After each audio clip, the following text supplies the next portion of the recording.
Dire team ban. Radiant team ban.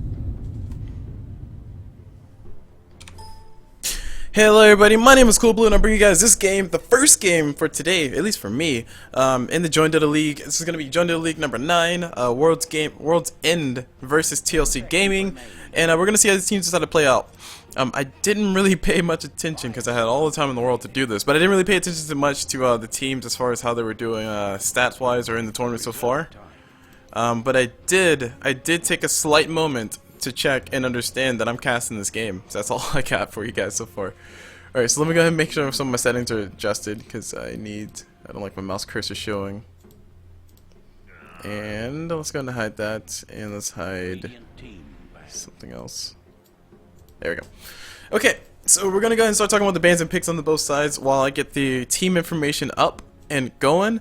On the side of World's End, they decided to ban out the Doombringer, surprisingly, and also the Tusk. I'm not sure if there's a target ban or anything like that. I'm not sure if these guys have any inside intel that I don't have just yet, but we're going to find out some more information on these teams, of course.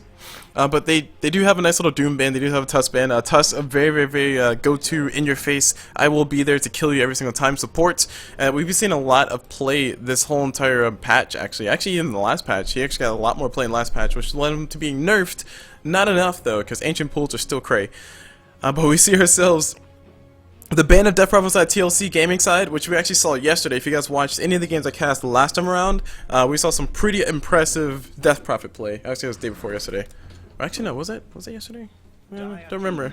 Now I don't remember. My days are blending together. But we saw some pretty impressive Death Prophet play. Death Prophet very strong mid, especially in those one-on-one engagements, because you know Siphon Spirit's pretty darn strong. Earth Spirit getting banned out as well. TLC Gaming not wanting to let their enemy have that easy pickup for a support, and Invoker gonna be the first pick for World's End, so they're gonna be the dirty Invoker pickers. So as far as the most picked hero for both sides, looks like the most banned on the side of World's End is Alchemist. So I do not like playing against that, I'm assuming. And the most banned on the side of TLC will be the Sniper, which I'm not sure if this is for last patch or this patch. So those stats might need to be updated here. But as far as the teams are sitting though, TLC are sitting at a little bit better of the ranks. They're at 39 over 32, so they're at 55% win rate versus their opponents who are on this side of World's End, who are only at 9 and 7, so about 56, so it's about roughly the same. And of course, as far as how everybody voted for the teams, as far as who they're rooting for, a lot of people are voting for TLC to actually go through and win this game. World's End do not have as many games played, they're not as well known, I'm assuming, so that might mean that they have a slight bias, but everybody thinks that TLC are going to take this game 2-0, so we'll see if that's true. We'll see if World's End can actually stand up to the monstrosity that is this bet right here, because 90% is pretty darn strong. Heavily in favor of TLC. So let's go ahead and talk about the rest of the picks, because we got some picks going through. We got the Enchantress pickup, surprisingly, for TLC Gaming. Not necessarily the most, or at least for me, not the most commonly picked hero. I've thought about the idea. I've seen it played out once and actually did really well versus me. Our team ended up ultimately winning, but I saw it played out once really well. Where Enchantress got a Dragonlance, Aghanoscepter, Dragonlance, Aghanoscepter, and like some other right-click items, and she was actually doing pretty well. Luckily her team was doing pretty bad, so we ended up winning. But yeah, Enchantress is going to be picked up for possibly a transition to a carry, like jungle, early game jungle gank, and then transition to a carry late game. It's going to be pretty impressive to see. We'll see how they decide to play it. Vengeful Spirit going to get picked up as a support on the side of TLC Gaming. There is still room for carry Vengeful Spirit, but I hope everybody's kind of over the whole carry Vengeful Spirit thing, because I don't like it. I think it's horrible. I don't think it's the worst thing in the world, but I just think it's not as great as everybody wants to make it. It's not. It's not as good. I mean, her agility gain is nice, sure, but she's like takes 3 hits and she's dead. She needs like way too many items to actually be a hard carry. Actually, I think she needs more. She needs like to have 12 slots so she can be actually a hard carry, unless she has a really good backup team. But that's not here nor there. I don't think TLC Gaming will be running this as a carry Vengeful Spirit, but I do want to mention it because there's a possibility. Moving to the side of World's End, like I said, they did pick up the Dirty Invoker, so they had the Dirty Invoker picker team for this game. They also picked up the Oracle, who actually might slowly but surely become the next dirty support picker, because he does a lot of damage. I've seen a few First Bloods go to Oracle because he just gets a free way. It costs 50 mana to drop a 90 damage nuke, which is actually pretty darn impressive considering everything else. And if he's like level 2, level 3, I think you can actually go for some easy kills with just 1 Fortune's in and 2 points inside Purifying Flames, which is a huge nuke for not that much mana. And oh, by the way, it's spammable too. So if you combine that with Fate's Edict, I mean, just do so much damage, just getting everybody wrecked. Pretty darn hard. remaining. So Oracle gonna be the pickup on the side of World's End. The bans are going through pretty swiftly. OD getting banned out, Faces Void getting banned out as well. I like Faces Void in this new meta. A lot of people haven't really expressed, or a lot of pros haven't really expressed much of their impression of it. But my impression of the Faces Void is that I love Faces Void in the offlane. I think he does really well. I love seeing the Faces Void pick up a Blink Dagger. I think it's ironic that he used to be a hero who had a built-in blink, so to speak. Yeah, crappy one at that. But you know, Blink Dagger, blink in, drop chrono, you know, do some damage, and then just time walk away. And also in the other phases of the game, like the early phases of the game, he's very survivable, despite the fact that he's a hard carry, so to speak. So offlane Faces Void, I would love to see that, but unfortunately we're not going to see it this game because he gets banned out. Speaking of the rest of the bans, we got a Darkseer getting banned out and a Slark getting banned out. I think those are two people who do really well versus some squishy stationary supports or carries. So people like Zeus do struggle a lot versus people like Slark. And also Enchantress, she will be getting harassed a lot by the Darkseer just coming up in the jungle, just messing up her stuff. And Slark, of course, Shadow Blade, you don't want to deal with that. It's pretty annoying. I don't think it's as strong as other combinations that are out there, but Slark is very annoying, and TLC look like they have a very distinct build in mind. I'm a little bit afraid that they're going to be a little bit too squishy though, a little bit too soft in the we don't have that much HP department, because if they are relying on a carry Enchantress, then that means that they're going to have some really beefy tanky supports that are going to be taking up some damage. I would love to see someone like an Abaddon get picked up on TLC's gaming side. They also have room for a Bane if they want to, but I think Bane will be kind of risking it, putting it out there.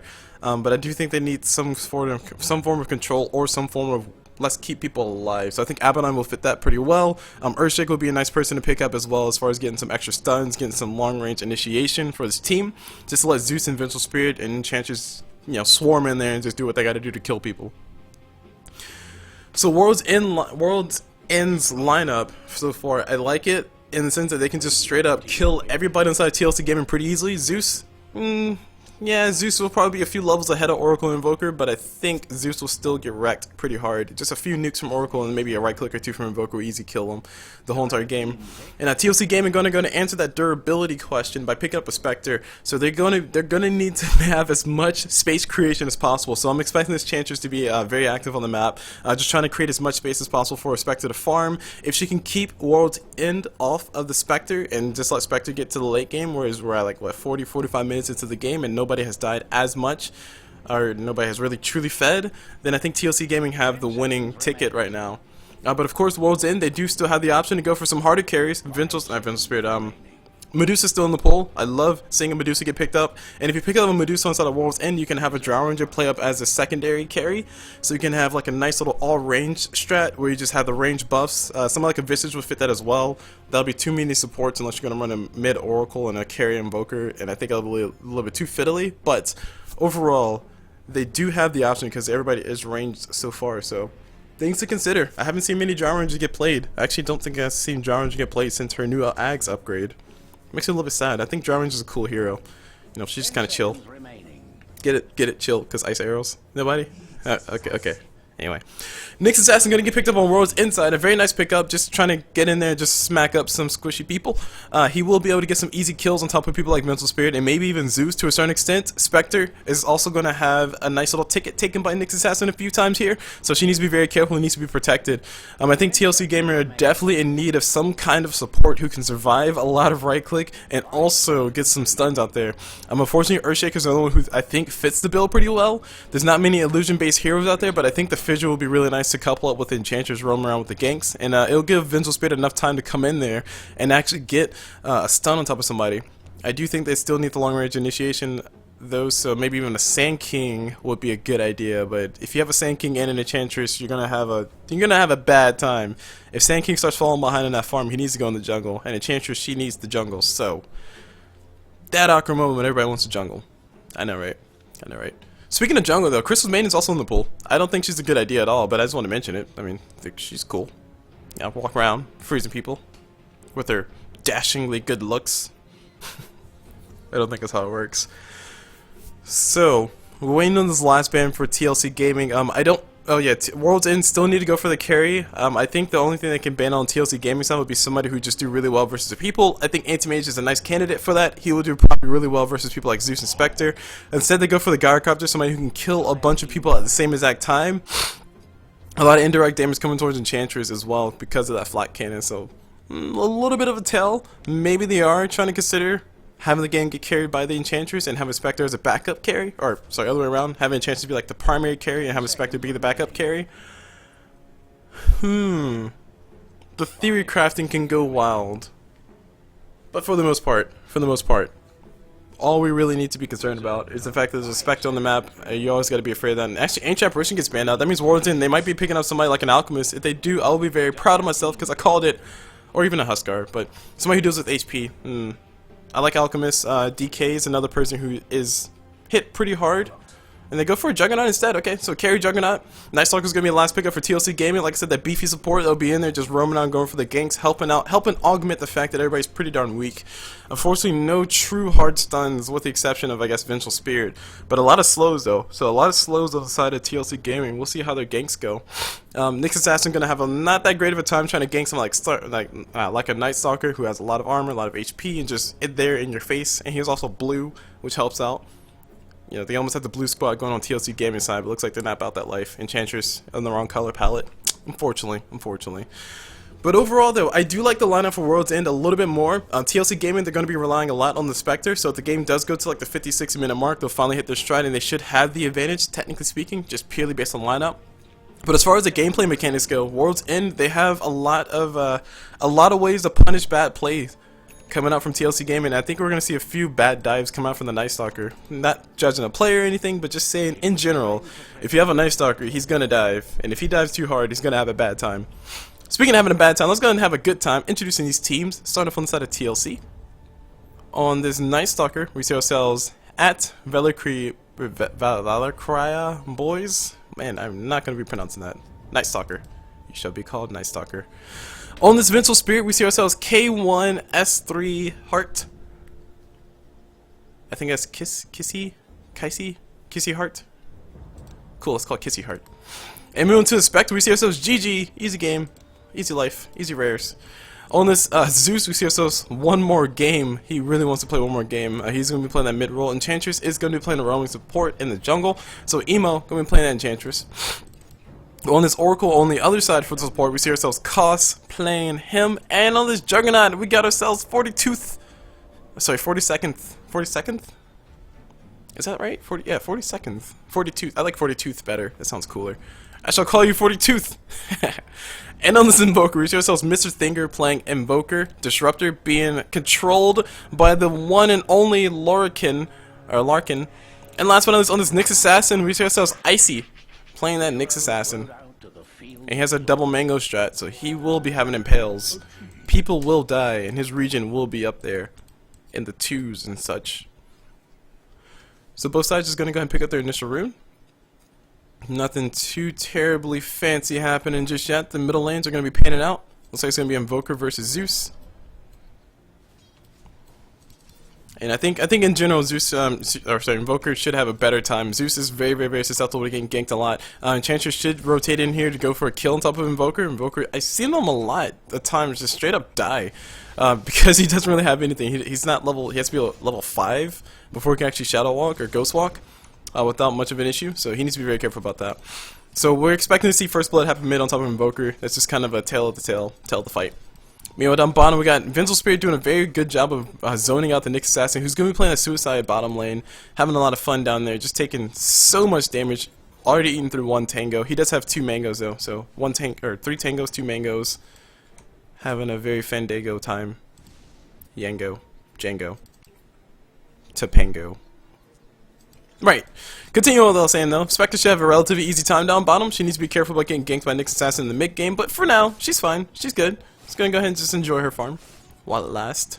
Meanwhile, top lane Enchantress already rolling on up here. She has herself a Satar Conqueror, and she also has the Satar Tormentor. She's ready to go for the straight up Satar strat. Oracle might be the next kill here. It looks like the Void's going to come through in a second. The Void will be there, and Juggernaut, he has nothing but the spin. Oracle's going to be the one to do a nice little bit of nuke damage, but it's not going to be enough. He gets first blooded. He's going to be going down, and now the Disruptor might be next. Looks like, oh man, this Night Stalker just showing you how to do it, son. 3 people dying up top. The tri-lane up top is in shambles. TLC having a very good time. Night Stalker playing that role of I have a lot of HP, come at me, bro. So he's able to survive a lot of right click damage, a lot of spin damage, and he's just flat out able to get in there. I think Oracle dropped the. I think Oracle might have dropped. No, I was about to say he might have dropped the Purifying Flames and couldn't get off of the Night Stalker. But it looks like he's only level 1. So unfortunately, he didn't have none of that. But Night Stalker and crew able to tear apart the tri lane up top, having a nice, great time doing that. Speaking of tearing apart tri lanes, Disruptor gonna find himself a nice little Enchantress farming up his jungle. She's gonna have a little bit of fun with that. They're pinging on top of the Disruptor. The Disruptor might be in trouble. No, looks like okay. Dark Troll Summoner just gets stolen. She's gonna go ahead and back away. Rotation into the mid for the gank on top of Invoker could be the next thing on her agenda. Just make sure that the lanes stay wide open. Make sure Spectre has all the room necessary. Looks like Enchantress is waiting for it. Invoker should be notified of this though, because Disruptor's hanging on the backside, just being as annoying as possible. No net's gonna fall. Meanwhile, top lane. I didn't talk about the tri-lane much, but we got an Oracle, Juggernaut, and a Disruptor who's actually about to be in trouble. Oh, the net! Can he get in range? Can he get in range? No, not gonna be able to get in range, in the safe range, at least, to kill the Disruptor. So unfortunately, Night Stalker, the roaming support, not gonna be able to do much. And, speaking of roaming support, Disruptor, bro, you might wanna... I mean, he's trying to do what he can. Meanwhile, bottom lane, Nyx Assassin dies. Because Nyx. So, Disruptor keeping Enchantress engaged in the game, I guess is a good thing. We see the kill down bottom, Nyx Assassin just dying to some damage. Just not really much to talk about. But Disruptor trying to do his best to make sure Invoker doesn't die. This is a very important thing that he needs to do, because Invoker, I think he is going to be the one that needs to carry his team in the mid game. When you have things like a roaming Night Stalker and roaming Enchantress, you got to do what you can to make sure people don't die and they get the early advantage. Juggernaut, he's going to need a lot of room, a lot of space to get farmed up because of the amount of farm that he will need to outcarry someone like a Spectre. And I think Invoker, if he wants to be the secondary carry to make sure Juggernaut continues to have that room, that he will need as much farm as well. I'm not sure if this is a Hand of Midas game for the Invoker just yet, but we'll see soon. So, talking about the last hits, since we got a nice little convenient pause, so I can get focused on that. We see Zeus is doing a really good job with his last hits. Not as many denies as the Invoker, but hey, they're both pretty much neck and neck. Both, I think they do have their bottles. Nope. Okay, Invoker is going to be going for the Hand of... well, hold on. It's Glove of Haste. I don't know about that one. He's going to be going for his Hand of Midas, question mark. So no bottle, and Zeus has his bottle coming out through mid. Meanwhile, top lane, Juggernaut forced it back all the way away. No void. He doesn't want to get voided up. Actually, he gets hit with the void on the backside. Will he be going down? Here's a big question. The net falls from Enchantress. They had the damage necessary. No, the healing ward comes through. That's gonna be a sign to back away. Ixnay on El Genke, and looks like Night Stalker is gonna back away with a lot of damage going his way. Unfortunately, a little bit too many nukes coming out from this gosh darn Oracle. But they will be able to survive this gank, and with Night Stalker being as low as he is, I don't really know if they can go for many rotations. He can rotate down towards mid and try to go for a kill on top of Invoker, but he will likely lose his life in the fight. I think overall it'll be worth it, but not when you got the vision coming through. Beautiful work coming out from the Disruptor. Just make sure Invoker stays nice and healthy. They're going to ping on him. Looks like Invoker's going to overstay his welcome. He just might be going down. Easton Mango coming out from Night Stalker. They're going to go for the slow. And it looks like the TP support going to be there in time. And oh, Night Stalker catches both, unfortunately. Unfortunately, Invoker has no tornado synced up. Looks like one right click, two right clicks. The Sunstrike going to be completely off the mark. And looks like no follow-up kill, no return kill. And both sides just gonna kind of back away and lick their wounds. Nice TP rotation coming from Oracle though. It did force both the Zeus and Night Stalker to go back. Yeah. Hindsight's 2020. If Oracle would have TP'd back here, maybe he could have baited Night Stalker coming a little bit further. But I think at the point that Night Stalker saw that Invoker's running away this far away, it was a little bit too far from him anyway. So the Gamer Sense kicked in. Speaking of Gamer Sense, up top we got Enchantress not using her Gamer Sense, about to die right now because too much right click damage coming through. Juggernaut gonna be able to get the kill. Spin damage just enough. Meanwhile, top lane, Night Stalker so close, the Sunstrike's gonna fall, no, oh my gosh, just barely off the mark. Night Stalker able to juke it, didn't know which way to juke, so he just didn't, and he dodged it. JK. Getting the kill though. Meanwhile, bottom lane, Nyx Assassin gonna be getting hit with a few stuns. Here's a stun, nice little counter stun for him. He's taking quite a bit of damage. He will be losing his life here in a few seconds. One more right click's all they need. Vinzel Spear will be able to pick up the kill. Who really cares if they get the kill, or who really cares who gets the goal, just as long as you get the XP for it. Spectre having a fantastic time down the bottom. Been involved in 2 whole kills, haven't had to leave her lane. Nyx Assassin is officially behind when you're in Suicide Lane, but being behind it and the Suicide Lane is not that big of a deal. He should be able to catch up. He's at level 4, so once he hits level 6, we expect to see him rotate a lot more to help out with the ganks. Or actually go for the ganks, let me put it that way. But I am really a huge fan of this Night Stalker pickup because, I mean, I talked about it during the draft where there were so many people who had no HP at all, and Night Stalker just kind of solves the whole problem. Speaking of solve the whole problem, we got Spectre and Zeus and Night Stalker going all in. They want to get the kill on top of Juggernaut. All the clips comes back from the Spectre, but unfortunately they do still get the kill. Night Stalker gonna be able to finish go for the cleanup. He actually might be able to go for the kill on top of Oracle if he really wants to. He has a right click damage. He gets the silence off. He will be able to drop the void. And yes, he does get the kill. Beautiful play. The dives are real right now. Balaquin boys, showing you guys how to do it, son. That Night Stalker just paying off in spades right now for the team. He's been involved in 6 of his team's 8 kills. That is pretty darn impressive. So being a very active Night Stalker is how you counter somebody who doesn't have as hard of a carry.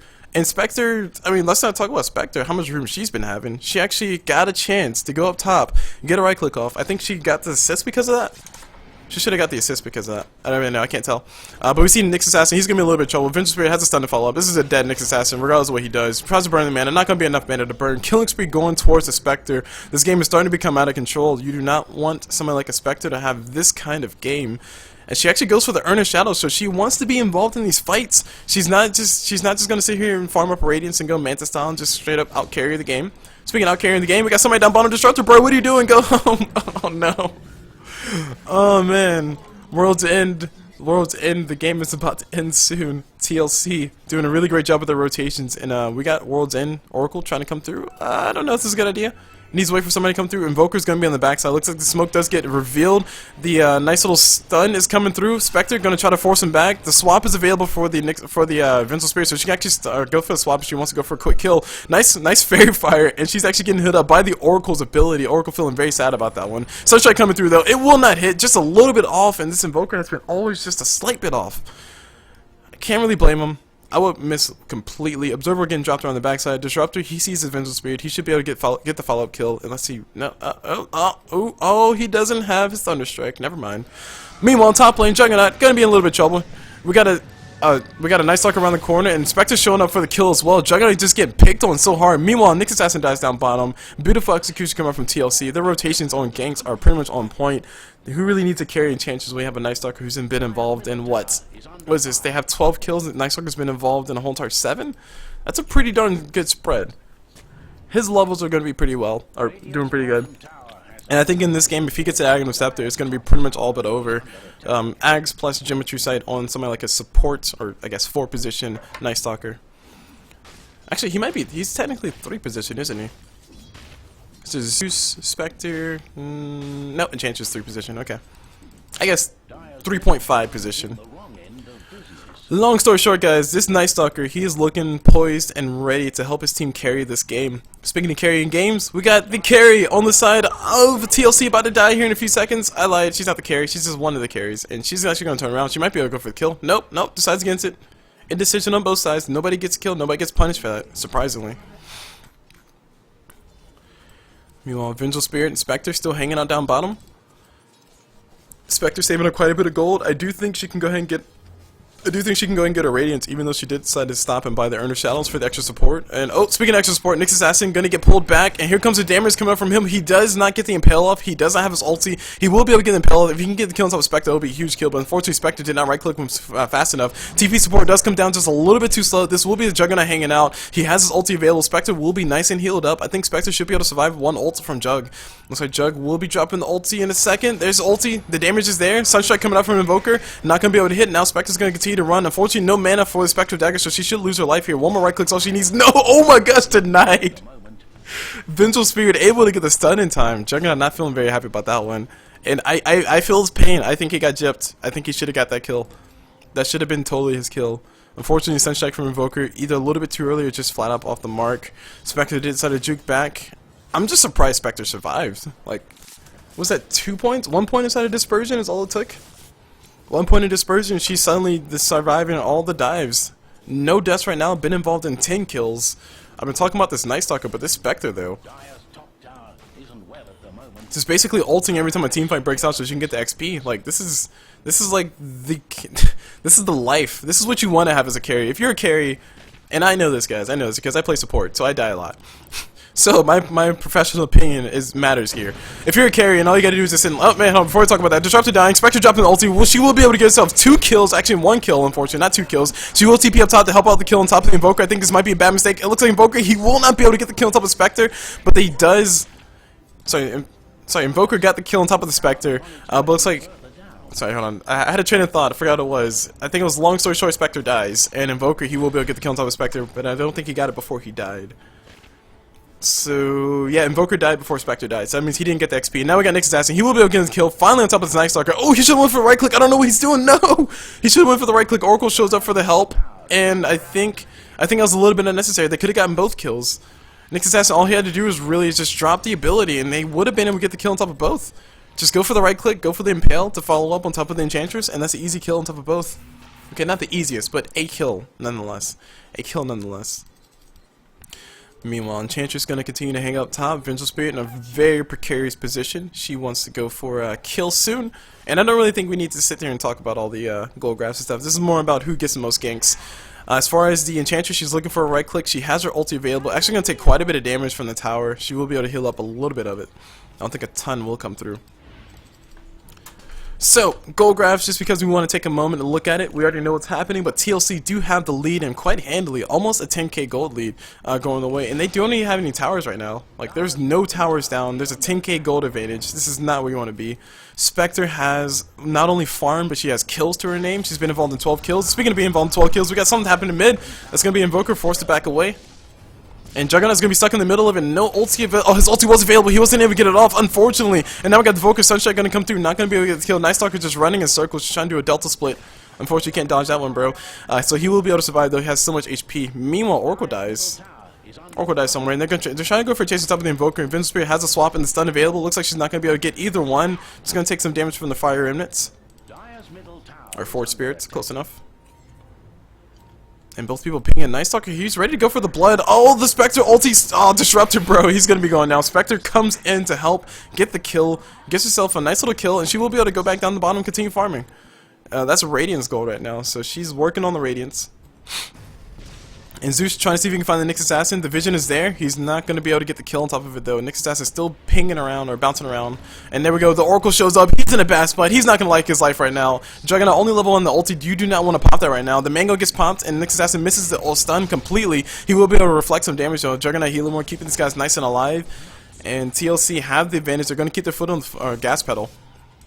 If Disruptor ever hits level 6, though, they might be able to turn this into a very, very gross fight in favor of World's End. But I just don't know where Lokarin can actually find the farm for it. I mean, he's been dying. He's died 5 times. That's not where you want to be. And I think pretty much all 5 of his kills have been involved with the Spectre, which means that Spectre has all the gold. Not as much as you would if you kill somebody else, like maybe say Juggernaut all the time. But Spectre's killed Juggernaut too, so who really cares? I mean, it's like she's getting the farm. She doesn't care where it comes from. Taking a quick look at the net worth. Spectre's already at 6k gold net worth, and up top lane, Nyx Assassin all by himself. Nice stun on top of the Enchantress. He will be able to go invis and back away. Zeus ulti, there goes. There's also Dust of Appearance. He can turn around and try to go for the slap in the face, but looks like he's not going to be able to get it. He is juking in the trees like a baller. He gets silenced up, and unfortunately not able to get that right click off. Meanwhile, Zeus got himself a kill on top of the Disruptor. So Disruptor does lose his life. Meanwhile, bottom tower's getting pushed. Top tower's getting pushed as well. Looks like this Invoker is going to be going down. You do not want him to die right now. He does have the invis. The Sentry Ward does get placed, and looks like he will be going down regardless. Bottom tower, not even close to deny range.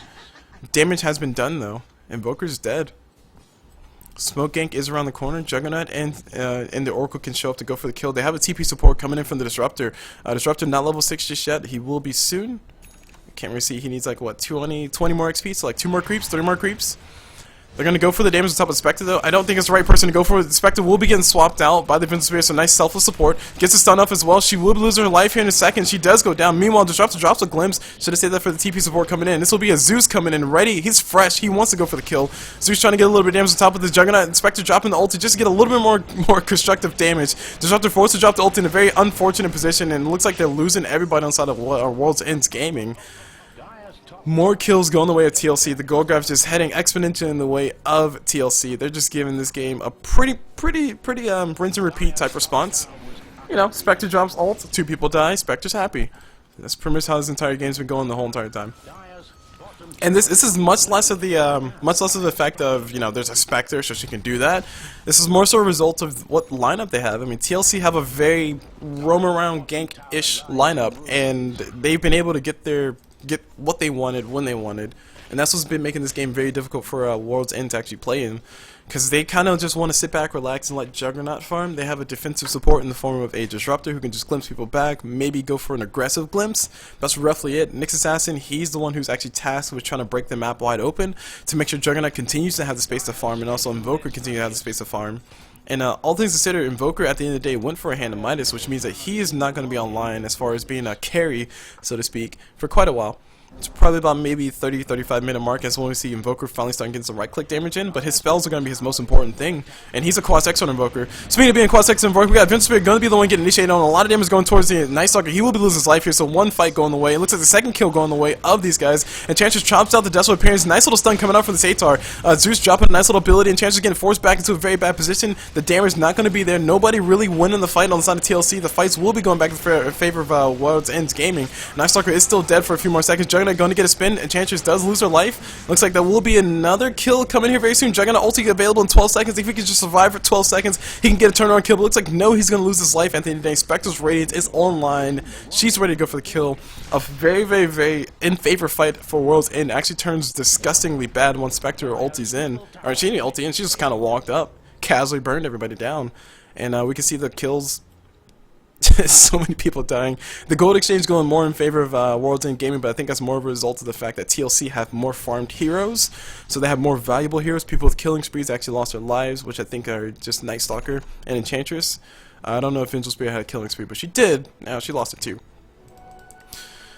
And Zeus has a Bloodstone, he has an Aether Lens. Item-wise, oh man, these guys are not in the best of positions on the side of World's End.